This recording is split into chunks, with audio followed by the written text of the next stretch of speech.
claiming my power. And claiming my power means I claim my power to act. I claim my power to give gifts into reality. And I claim my power to show up in my unique circle of intimacy and influence and transform reality. I claim my power at the unique edge in my life to stand at the edge of darkness and say, let there be light. And I claim my power. I step into my power.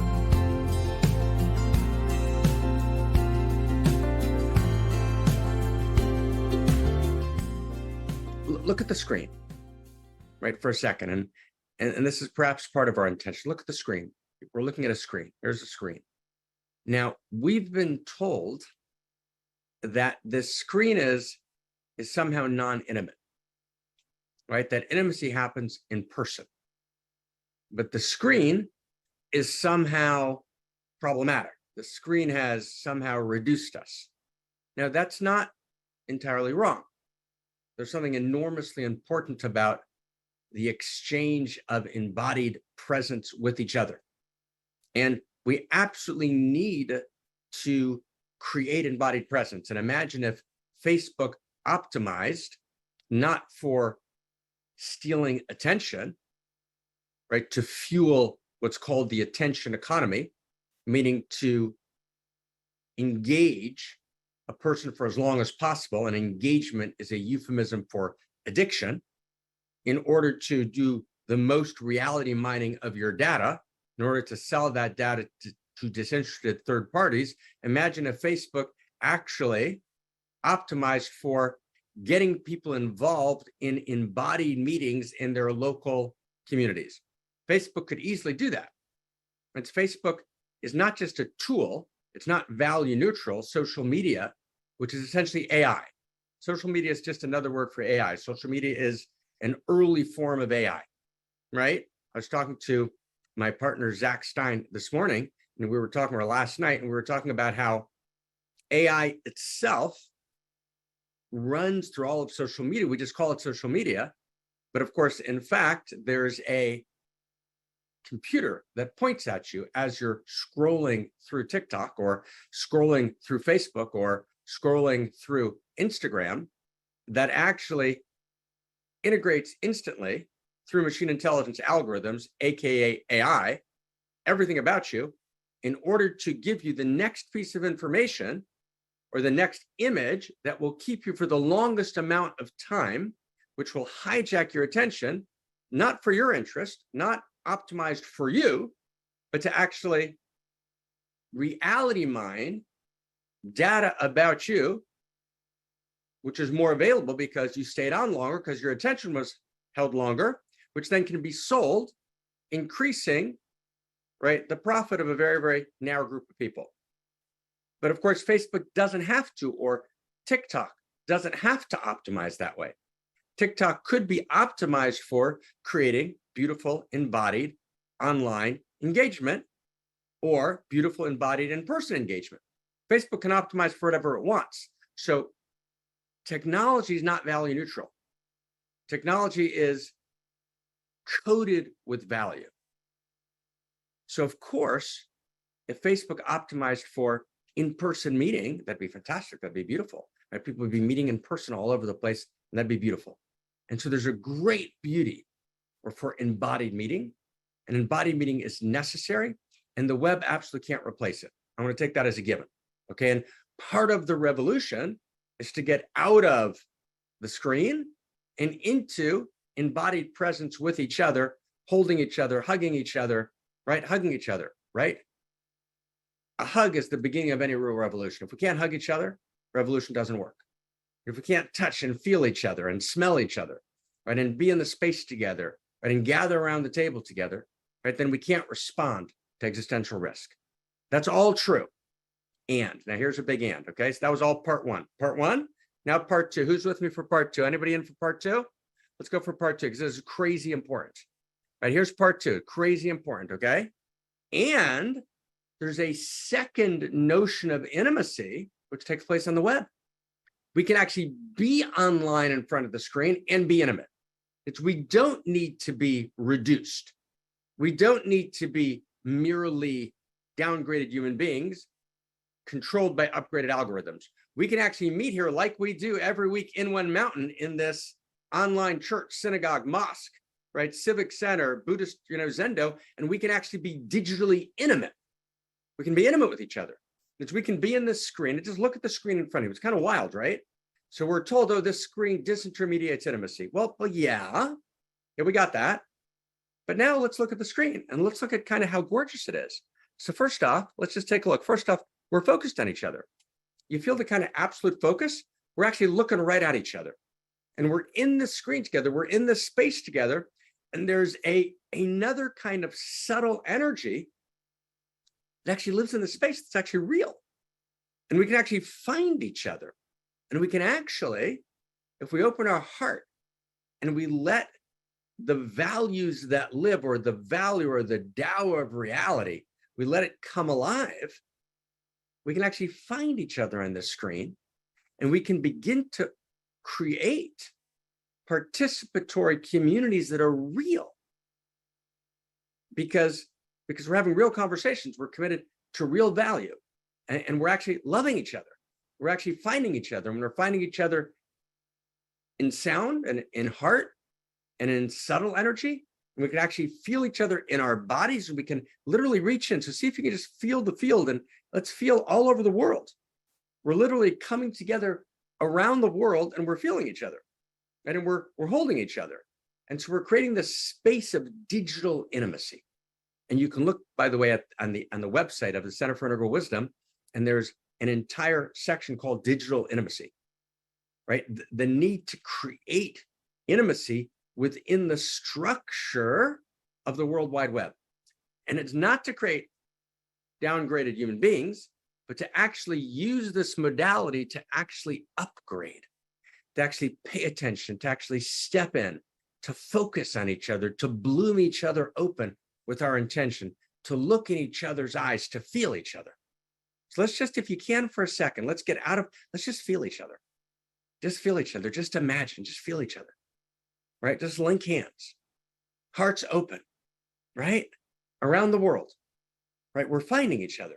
And those people who are with us now live, and those people who are with us, if you're listening to the replay, and this is like week 300, and I don't know, 45, 46, right? That we've been together every week without fail, right? And we this is actually a deep part of our home. This is not, oh, we don't have a home, and this is kind of like the second rate. No. On the one hand, this doesn't replace embodied. That's the whole opening that we did. This does not replace embodied somatic presence with each other where we can hug each other. On the other hand, this is also not a booby prize. It's not like, oh, wow, we couldn't get to it. This is just a booby prize, a second order, essentially inadequate, broken, kind of tragic circumstance. Not at all.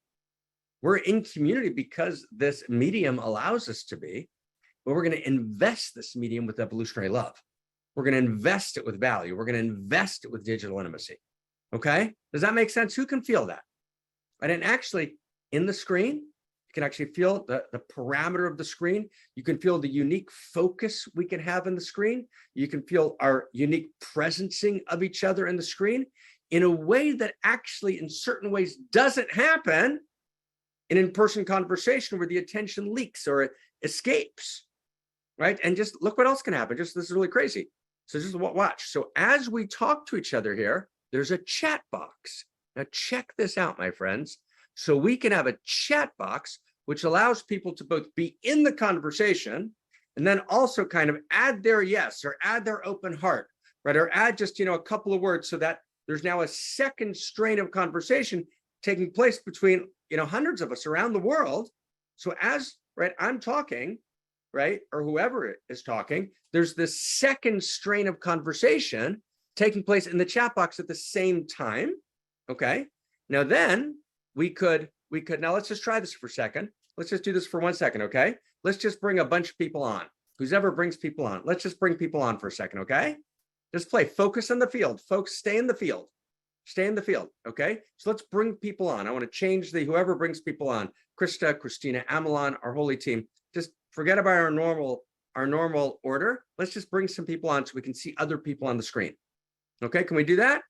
See if we can do that, okay? Whatever it takes to do that. There we go. Let's bring some people on. Okay, let's bring some people on, as many as we can.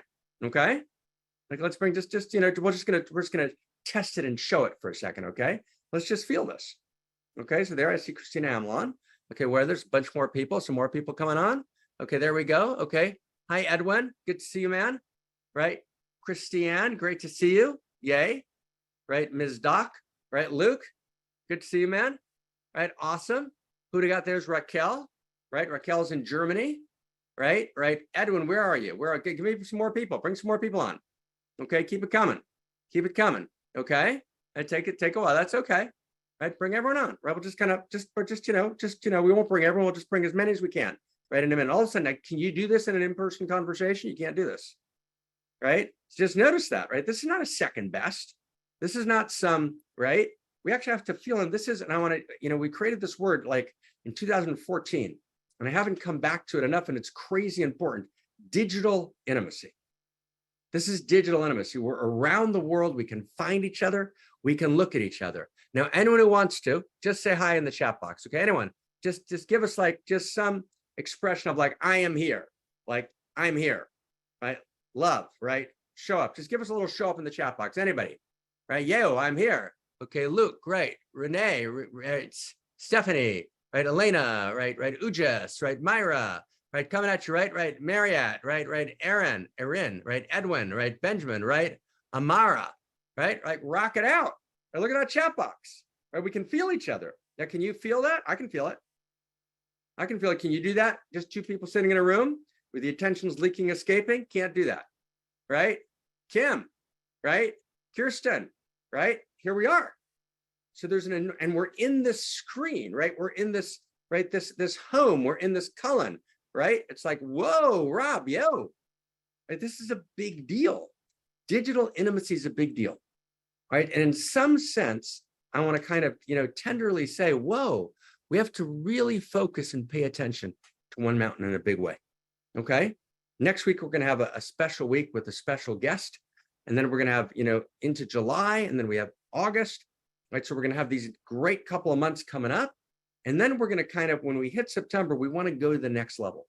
There's a desperate need to create in the online spaces genuine digital intimacy, which then becomes the ground for revolution, right? And we can't just get offline or reject the techplex. We have to engage technology and download value and evolutionary love into the techplex itself, okay? Now, again, not in place of embodied communities, but co-important, co-valuable, wildly important. And we need to hijack the web from the webmasters. Does everyone get it? And this is digital intimacy. It's a wildly important and beautiful space, okay? So that's just one thing, just in terms of setting, just kind of where we are, right? And actually, that's what we've been doing the whole time. That's actually what we're doing right here. What we're doing right here is that is what this is, right? And just I've heard all these conversations this week, different people, chatting, and we almost forget what we're doing, right? We are in this notion of digital intimacy, right? And the web doesn't disintermediate intimacy. It actually creates intimacy. I mean, there are people, right, in One Mountain that I've never met, right, that I feel enormously close to. And I've only met on the screen, and I feel actually infinitely closer to them than lots of people that I've been in the many, many rooms with over many years. Isn't that wild? That's just an actual fact. I feel more intimate, closer to, heart more open, shared values, shared vision, right, with dozens of people in One Mountain that I've never met. Now, is that an illusion? No, it's not. It's actually real digital intimacy. I'm like, whoa, right?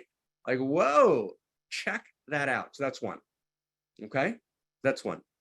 Two is we're a synagogue, and we're a secular humanist center, and we're a church, and we're a mosque, right? And we're, a bar, right? And we're in Haight-Ashbury, right? And we're, right, high-end restaurant, right? And we're kind of a dorm room late at night. We're all those things together, right? But we're together, right? And in this space, this is church space, right? I mean, it's a sacred space. It's real space. So we pray in this space, and we up-level what prayer means. We evolve what prayer means, right? And we we're doing this revolutionary act. We're telling this new story of value, right, in this place.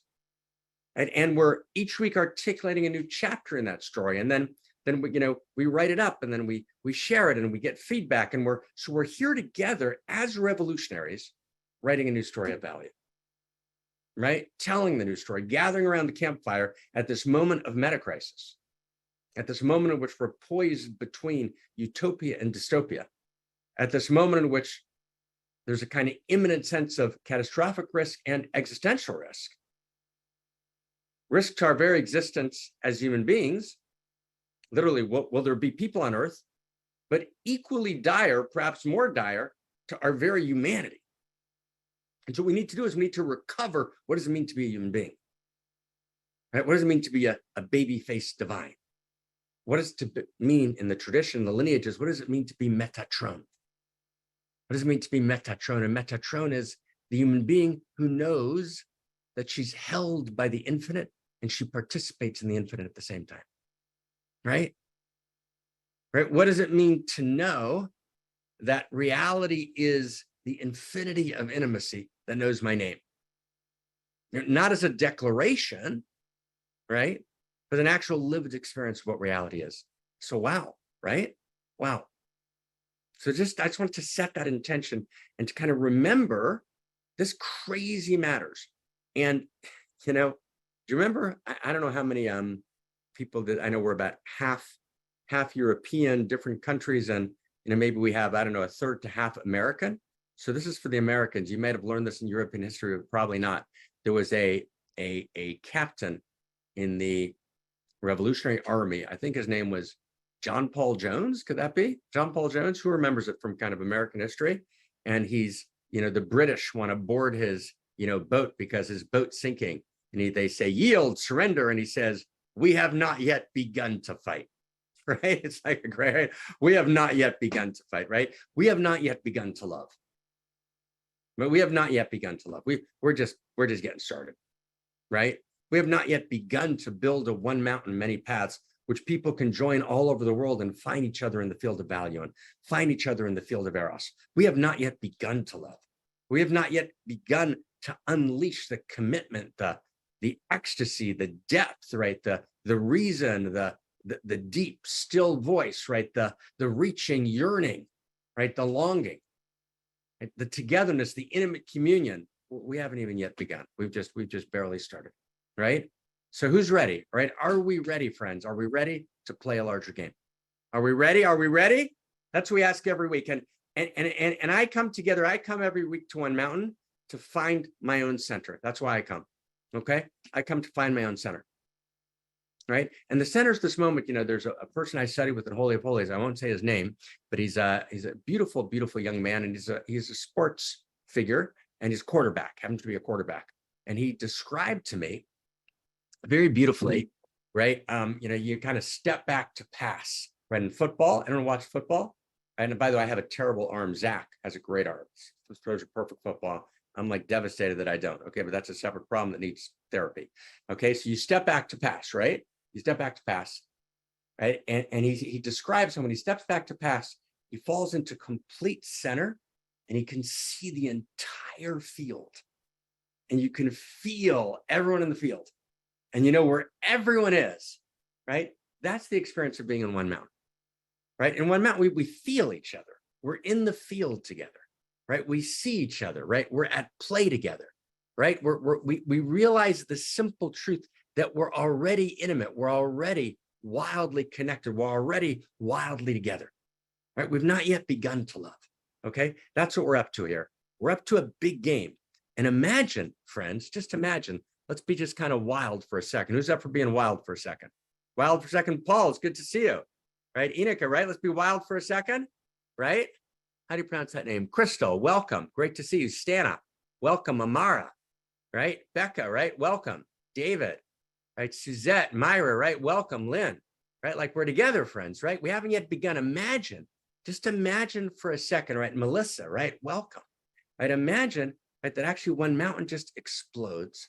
And people come from all over the world, right? And then we begin to actually, the story of value begins to expand and to spread.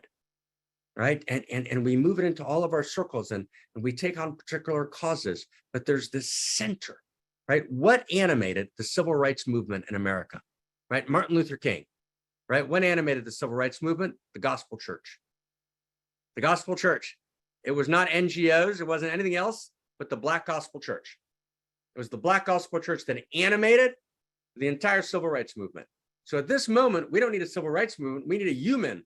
We need a movement of becoming human. What's going to animate this movement to become human in the world? This gospel church.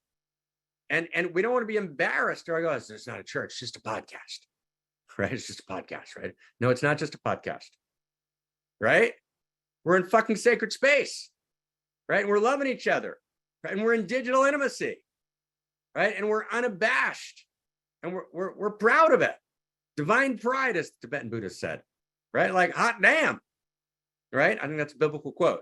Hot damn. And it's direct. The Lord said, and God said to Moses, hot damn. Isn't that a quote? I think it's a quote. Sometimes I can't find it exactly, but you get that? It's like big. Okay, this is a big deal, right? So I'm just kind of reminding myself, if you'll allow me to, and maybe you will listen in with me for a second. This is a big deal. This is not an automatic thing we do every week, right? We're trying to create a new space. We're trying to step into the digital and actually disclose its inherent nature, which is intimacy, right? In this screen together, we're in this screen. We're in the screen together means we're in this room together. It means we can touch each other. We can feel each other, right? We can hug each other. We can talk to each other at the same time. We can play music, right? And be in the same space and not have to leave the space. That's all possible here. That's all a wild innovation, right? So yes, we have to take on, right, lots of huge challenges. And we're going to do it through creating new structures in reality. And one of them is digital intimacy. Digital intimacy itself is a new structure of reality. And that's actually what we're doing. When we're doing, it's become such a given to us, we forget that we're doing it. And we're innovating together this wild, unbelievable thing. And I'm hoping Tom next week is going to be leading One Mountain, although he doesn't know that yet. Okay, so I'm going to give him a buzz, right? So Tom's going to give us like this incredible, right? He's going to take us on an incredible journey next week. Like, oh my God, right? So like, here we are, right, friends? Here we are. Okay, so it's like insane, awesome, gorgeous to be together, right? And let's just like say hi to each other.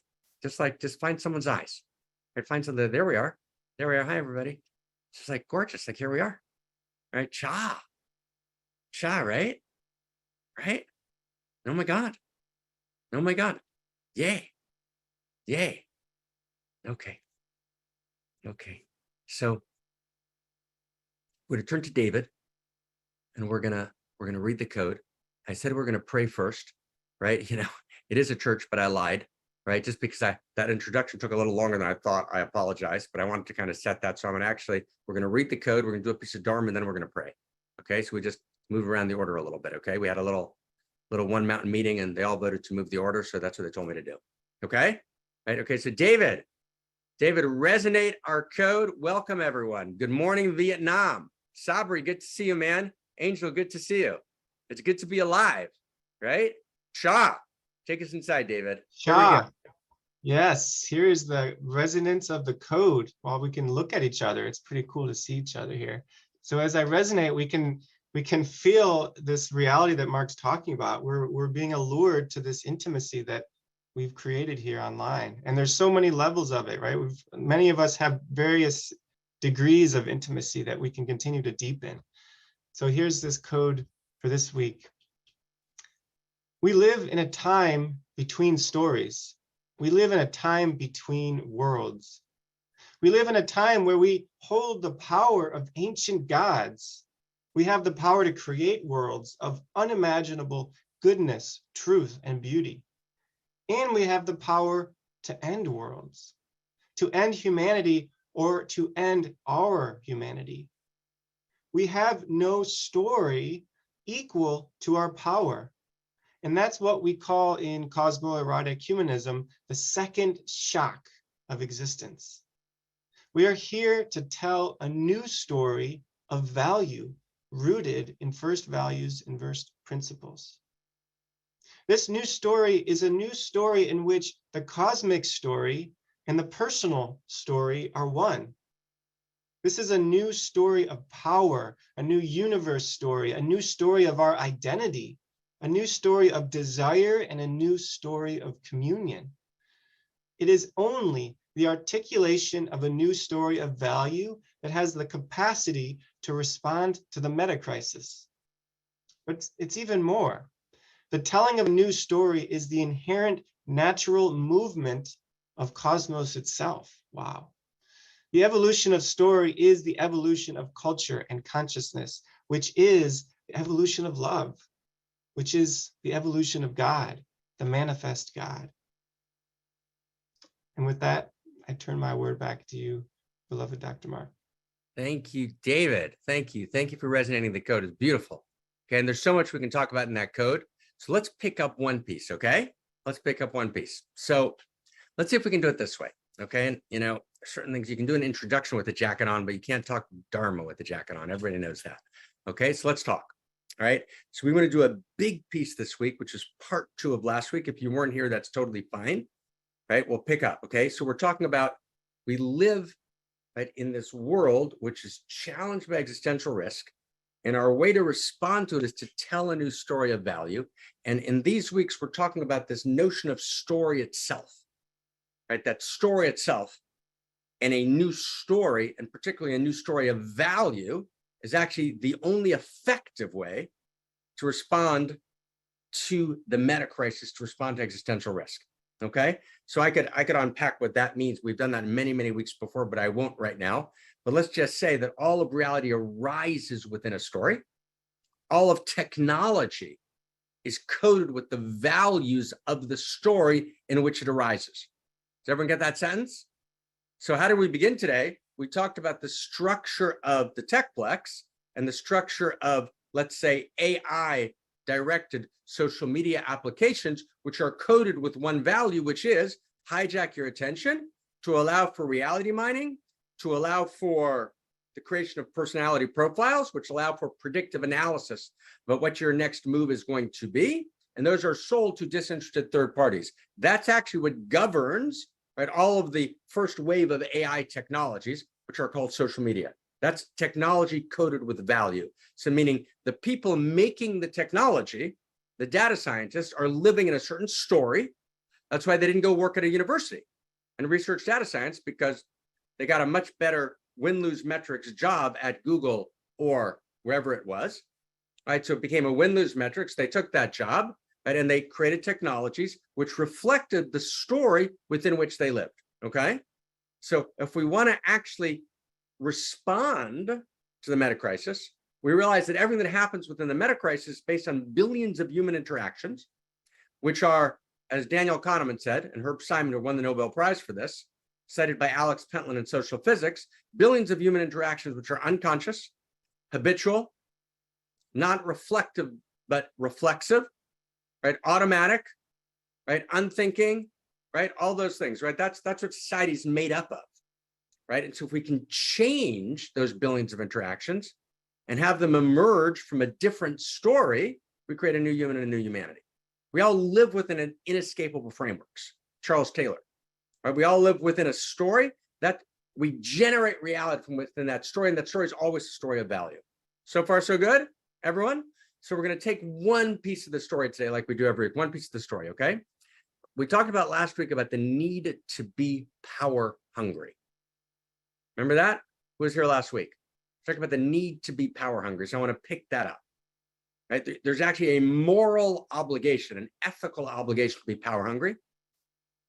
And a person who's not power hungry is in some sense in violation of their own nature and the nature of the cosmos. That's what we're talking about. Now, of course, what do we mean by that? That's an intentionally provocative formulation, right? Obviously, right? We don't mean be power hungry for pseudo power, for pretend power, right? For power over that gets gratuitous pseudo joy from domination of others, in which the other is ignored, where their personhood is degraded, and they become extensions of my own egoic self. Right? That's not what we mean, right? That's a pseudo power. But there's actually a deeper level of power in cosmos, which is why all the great traditions talked about the divine as the infinity of power. Right? Why? Not because divinity has gratuitous control over everyone, but because divinity, like my quarterback friend, steps back, feels the field, and can feel everyone. That's what Christ consciousness means. I can feel everyone, and I can feel the whole field, and I can feel the force, right? So the capacity to actually feel the field, and then to feel like I am omni-considerate, Buckminster Fuller's term, and I'm omni-responsible for the whole field. And I'm connected to the field, and I'm responsible for the field. And actually, if I really get it, I generated the field. Because who do you think did it? Where were you at the moment of the Big Bang? Hello? Where were you? You were there. Of course you were there. Where else could you have been? Right? So actually, right, Angel, you did this whole thing, right? Luke, it was Luke who did it for sure. I didn't do that, right? Luke did it. I did it. Right? We all did it, right? There's no place else we could have been. We were there at the moment of the Big Bang. This is us. This emerged from us, right? So we're relating. You can actually feel related to the whole field. You can actually find in yourself this cosmocentric identity. I'm not just ego, me, my peeps. I'm not just ethno, my tribe. Not just world, all human beings. I like the whole. I'm connected to the whole thing. I manifested the whole thing. Again, because who else could have done it? Right? Where were you? You were right there. Okay, so I've got this relationship that lives in me to the whole thing. And I have this sense inside of me of power. And I want to get to this notion of power. Power courses through me. And I have an enormous desire for power. But if I don't fulfill that desire for power with my own authentic power, with my own unique power, then I fill it with pseudo forms of power. Now, to get what that means, let's go crazy deep. Who's up for going crazy deep? Anyone up for crazy deep here? Let's go crazy deep here. Okay, we're kind of new, like we're going new. Okay, crazy deep. Here we go. Okay, so I know you guys, no one here has ever heard of it, and certainly no one at this very august gathering has ever seen it, but you may be aware. Keep this quiet, okay? I feel bad to even tell you this, but there's this whole thing on the web called pornography. Okay, I'm sorry to be the person to break the news. Okay, but it's out there. Okay, right? Pornography. Okay, now what's the pornographic universe about? So the pornographic universe is about hijacking and actually blocking your access to your own unique quality of desire. Now stay close. This is not a moralistic statement. Let's not see men and women naked. It's not about that. God doesn't like undressed people. Not about that. God doesn't like people having sex in public. Not about that. Right? That's not the conversation. It's a much, much deeper conversation, which is actually every human being has a unique script of desire.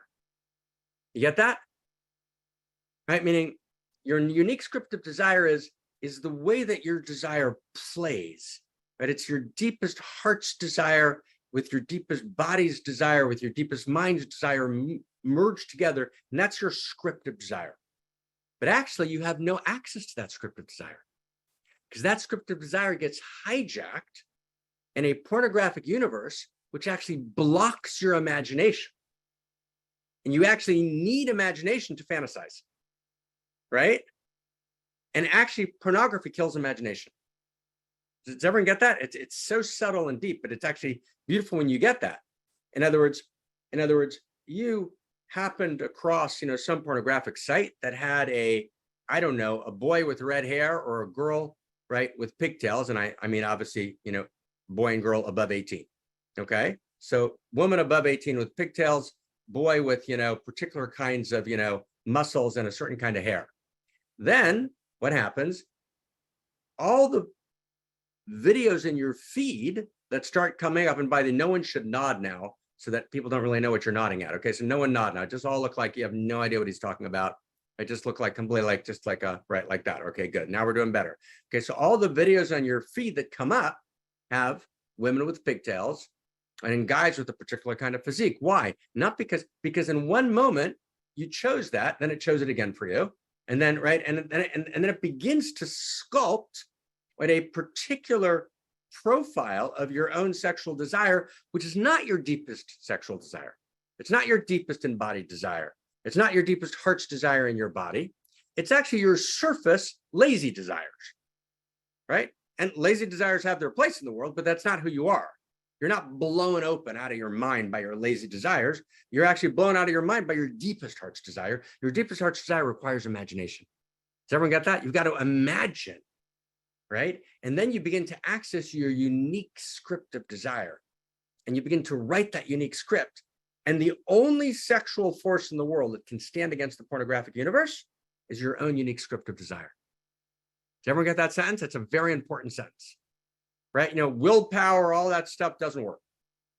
The only thing that has enough power to stand against the pornographic universe and to actually locate yourself in center is to actually access your own unique imagination, which actually generates your own unique script of desire. It's kind of beautiful, isn't it?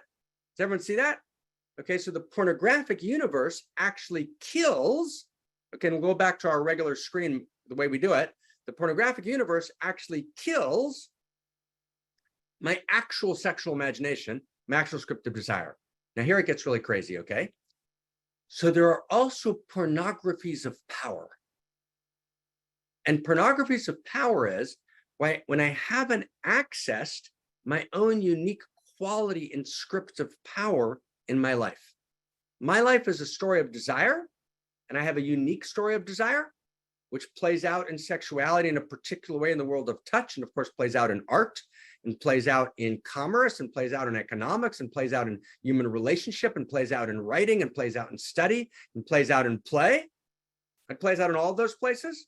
I took particularly the unique script of desire of sexing, but it's your unique script of desire. That's what a unique self means. It's a unique script of desires. And that's the story of my life, my sacred autobiography, right, is my mythic life.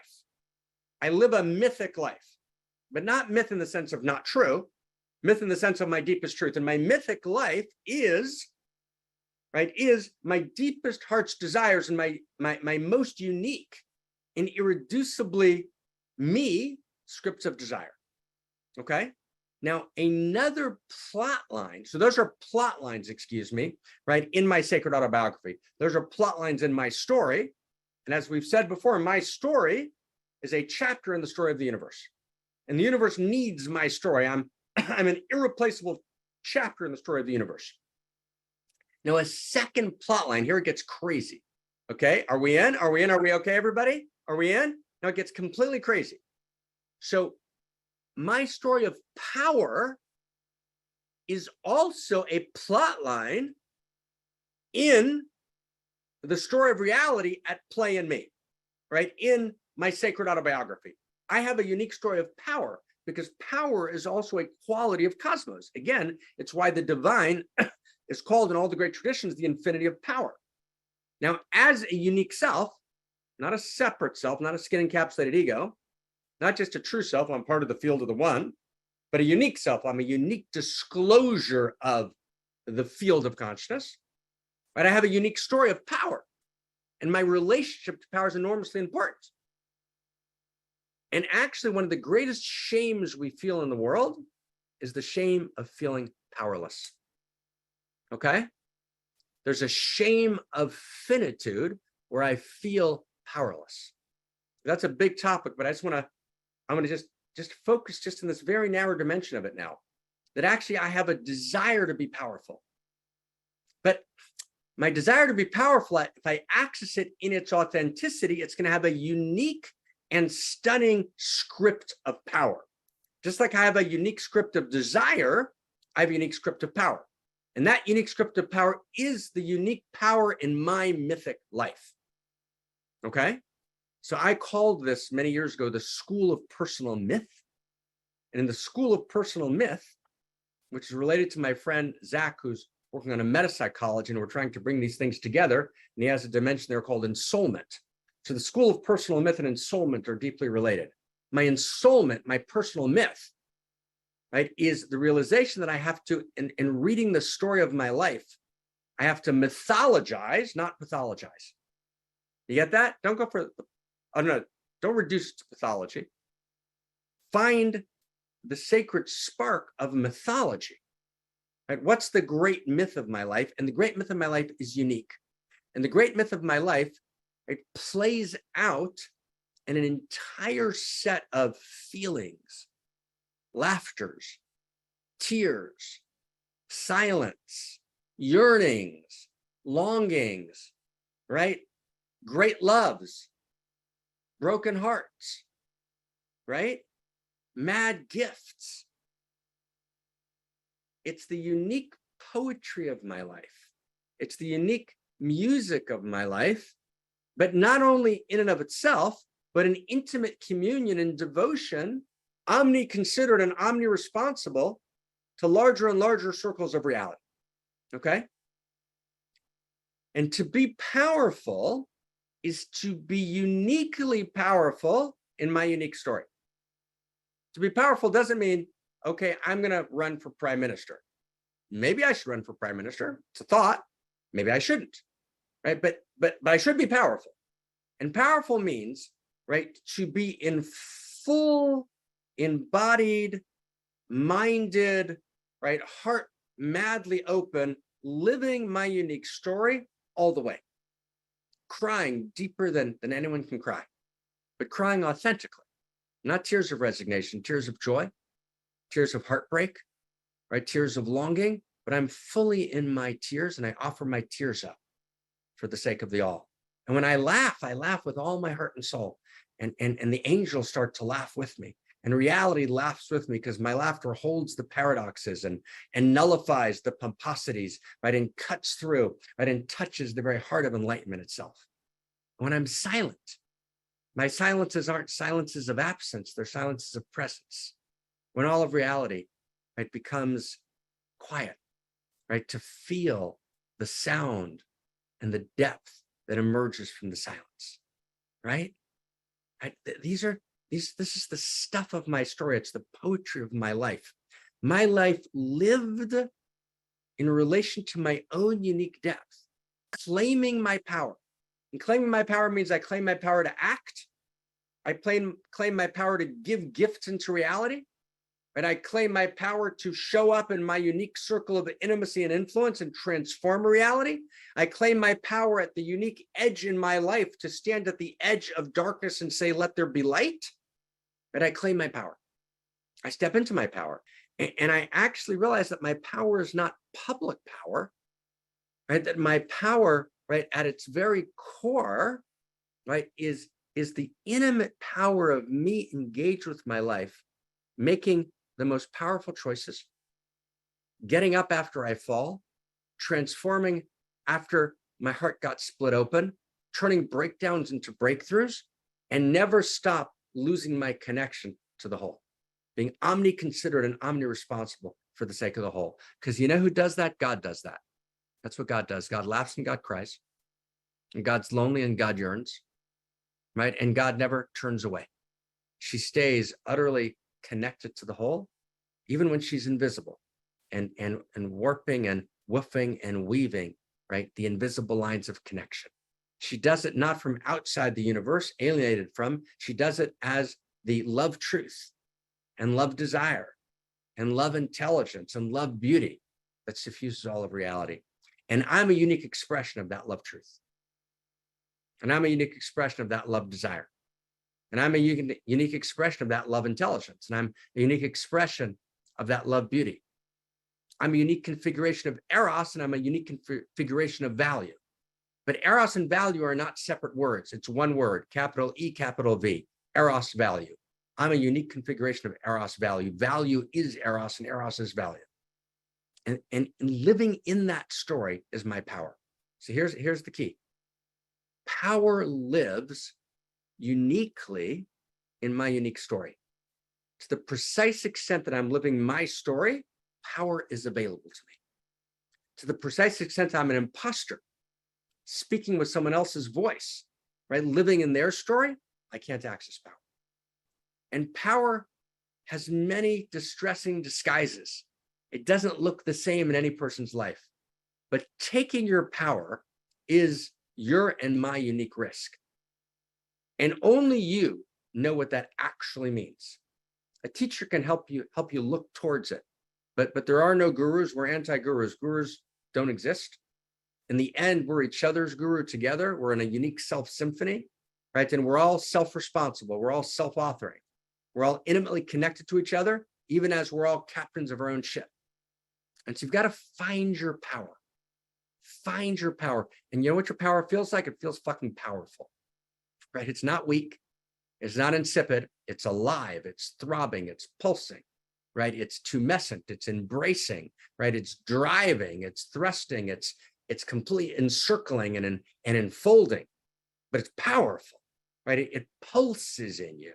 And when you transform something inside of yourself, when you step up in a way you've never been able to step up before, or when you cry all the way, when you laugh all the way, when you give all the way, when you love all the way, when you're ready to go all the way in this lifetime, you're in your power.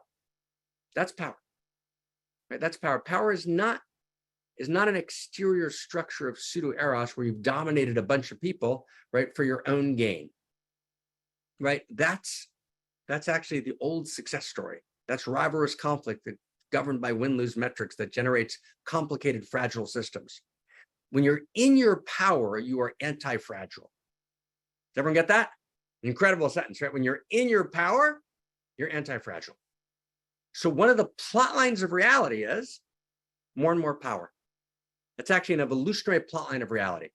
There's this explosion of the Big Bang, and then power kind of disappears and kind of goes in, power kind of incepts itself in the very fabric of cosmos, and then power drives the whole thing, right? What moves evolution? Power. Evolution's moved by power. Power moves. There's a power of reality that moves evolution. And what is power seeking? Power seeking pleasure. And what's pleasure? Pleasure is me uniquely appearing at my unique nexus in the larger system and showing up and loving it open. That's what power is. Someone else's story, there's no power. In my story, all the power in the world is there. There's a pleasure to power. The only true pleasure is living in the full power of my life. Like, wow, okay, so that's exciting. Power hungry, you have to be power hungry. But you don't want to eat the person's food, right, who's sitting at the next table, because you'll throw up, you get nauseous, you get sick. Eat the nourishment, I eat the nourishment, you consume what reality's pouring into you. Take it all in, don't avoid it. And take all of the fate that we were confronted with and we turn it into destiny. The destiny is filled with power. So the embrace of power, right, is utterly essential to being homo amor. Homo amor is powerful. And we need to embrace power at all the levels, political power, economic power. But it's got to begin with the most elemental personal power of unique self, which actually is my actual eros. And then I'm not seduced by the pseudo-eros of the success story. See, when I'm not in my unique script of desire, the pornographic universe overwhelms me. And I can't access my desire unless I can access my imagination. Same thing's true about power. When I'm in my unique script of power, then all of the seductions of pseudo-power are uninteresting. But I have to access my imagination to imagine the full nature of my power. And then we get to bow before each other's power. We get to be devoted to each other's power. We get to be delighted by each other's power. We get to realize that we all have superpowers. Because that's what it means to be a unique self. And none of this has anything to do with motivation. And none of this has anything to do with psychology. And none of this has anything to do with, spirituality. So I don't even know what that word means. It's interior science. This is the nature of reality. Right? This is the immeasurable. If spirituality is anything, it's the immeasurable. Like, true power is not measurable. Spirit seeks to point to the invisible, to allow us to see the invisible, to make the invisible visible, to make the inconceivable conceivable. Right? So, wow. Okay, so are we in? Can we feel that? That's the new story. The new story is the story of my power. I need to claim the story of my power.